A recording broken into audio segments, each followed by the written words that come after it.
ఓం నమో నారాయణ. అందరికీ నమస్కారం అండి.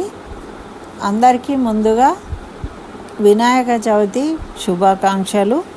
మరి వినాయక చవితి రోజు కొన్ని ముఖ్యమైన విషయాలు ఉన్నాయి. మనం చవితి రోజు వినాయకుడికి తులసితోని పూజించవచ్చు. ఆయనకు పెట్టే 21 రకాల పత్రులలో తులసి దళం కూడా ఉంటుంది. ఇంకెప్పుడు పెట్టకూడదండి, ఒక్క వినాయక చవితి రోజు మాత్రమే పెట్టాలి. అదేవిధంగా వినాయక చవితి రోజు పప్పు వండుకోకూడదు. పప్పు వండితే అప్పు అవుతుంది అని చెప్తారు మన పెద్దలు, కాబట్టి ఆ విధంగా పప్పును వండకూడదు.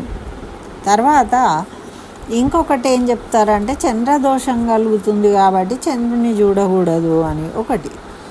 ఈ 3 నియమాలు ఉంటాయి. అయితే దీనికి నివారణగా మనకు ఒకటి మన సాంప్రదాయం, అంటే మన లోకల్లో మన దగ్గర ఏం చేస్తారు అంటే నాగుల పంచమి రోజు పూజించిన పేలాలు, జొన్న పేలాలు, శనగలు ఉంటాయి కదా, అవి తీసి పెట్టుకుంటాం మేము కూడా. ఆ ఆచారం అంటే అవి పూజించే వాళ్లకు తెలిసి ఉంటుంది.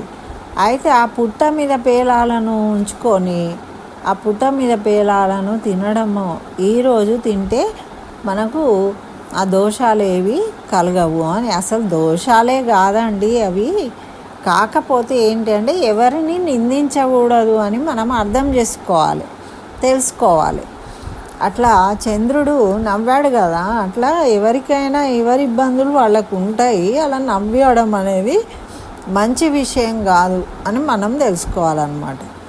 అయితే దాంతోపాటు మనకు ఇలా నిందబడిన శ్రీకృష్ణుడు నింద నుండి ఎలా తప్పించుకున్నాడు. అయితే ఒక్కొక్కసారి నిందలు పడడం కూడా మంచిదే అవుతుంది మనకు. అది ఏంటి అనేది ఇప్పుడు ఈ కథలో తెలుసుకుంటాము. ఇది మనకు భాగవతంలో 10వ స్కందంలో